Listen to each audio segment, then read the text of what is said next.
Devocionais da Bíblia toda em um ano. Hoje, Êxodo, capítulos 11 a 13.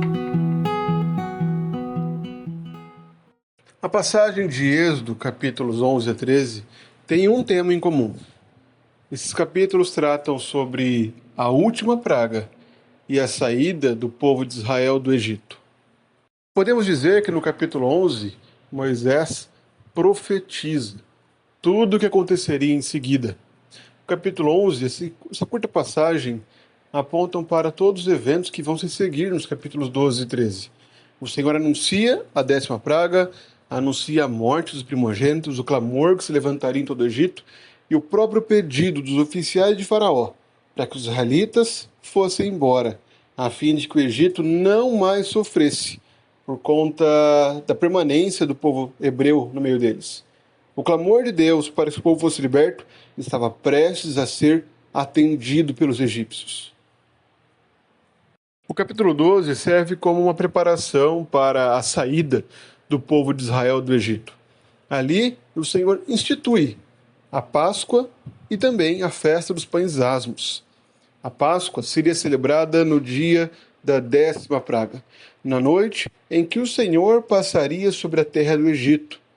E era necessário que o povo de Israel tomasse cuidado, fosse diligente, atencioso com toda a ordem do Senhor. Eles se reuniriam em famílias ou em grupos a fim de comerem de um cordeiro. Deveriam preparar aquele cordeiro de forma adequada e, além disso, deveriam passar o sangue do cordeiro nos umbrais das portas. As portas que estivessem com esse sangue seriam poupadas por Deus. Mas as portas que não tivessem o sangue do cordeiro, essas casas perderiam os primogênitos, seriam levados, seriam mortos, e o Senhor puniria ao Egito. Após instruir seu povo, o Senhor finalmente coloca em prática aquilo que havia anunciado. O Senhor passa pelo Egito e há grande clamor. Por isso, o faraó não somente permite, como ordena a saída do povo, ordena que se levantem, que saiam do Egito e sirvam ao Senhor. E como o Senhor havia prometido também, o povo de Israel pede aos egípcios que dão vários objetos de prata, de ouro, roupas. E assim o povo de Israel sai do Egito, não de mãos abanando, mas com muitas riquezas do Egito. O capítulo 13 mostra o início da jornada no deserto. O Senhor repassa as instruções e mostra nessa passagem que Israel agora é o seu povo, que os primogênitos pertencem a ele, que o povo de Israel pertence a ele e que ele mesmo guia o seu povo nessa jornada.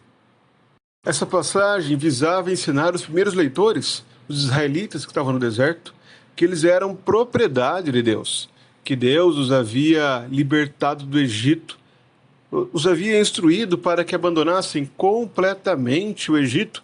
Era isso que apontava para a festa dos pães asmos. Aquele fermento velho, aquilo que era comum do Egito, que estava enraizado na cultura do Egito, foi abandonada. O povo de Israel parte com a sua massa sem fermento, a fim de não levar nenhum tipo de lembrança daquele tempo no Egito. O Senhor havia purificado totalmente o seu povo. Essa era a ideia da festa dos pães asmos. A Páscoa apontava para a libertação, para o sangue que foi passado nos umbrais da porta e libertou o povo de Israel da condenação clara do pecado, a morte. Enquanto o faraó endurecia o coração e o Egito sofria, o povo do Senhor era liberto da morte. O Senhor poupava o seu povo através do sangue do cordeiro. É o Senhor mesmo quem irá conduzir o seu povo no deserto. Afinal de contas, eles são a propriedade do Senhor. E isso deveria ser lembrado pelo povo que estava naquela jornada, caminhando pelo deserto. E nós, como nós podemos aprender com esse texto? As aplicações a nós, irmãos, refletem justamente esse propósito principal, esse propósito original do texto. Nós aprendemos que também, em Cristo, somos feitos propriedade de Deus. Afinal de contas, Cristo é o nosso Cordeiro Pascal. Cristo foi imolado, a fim de que nós, que estávamos condenados à morte, fôssemos poupados, tivéssemos vida, tivéssemos a liberdade do pecado, Aqueles que estão em Cristo agora já não estão mais sob o domínio do pecado, são nova criatura. O pecado já não pode dominá-los e escravizá-los como fazia no passado, porque agora eles foram libertos pelo sangue do Cordeiro. E essa liberdade é refletida inclusive na purificação que ele mesmo realiza em nós, como a festa dos pães asmos nos mostrava. Agora, aqueles que estão em Cristo abandonaram completamente aquele fermento velho, aquela antiga vida, e agora são puros para Deus, são nova criatura, são nova massa. E nessa nova vida que temos a convicção de que somos conduzidos por Cristo.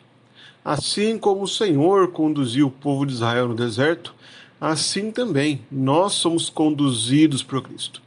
E isso é um lembrete muito importante.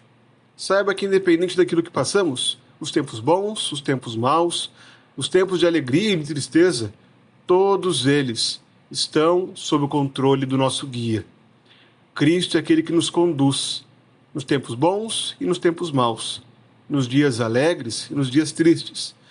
E essa certeza deve nos trazer consolo nos dias maus, deve nos fazer perseverar e ter tranquilidade de saber que não estamos perdidos, não estamos sem rumo, porque Cristo nos conduz.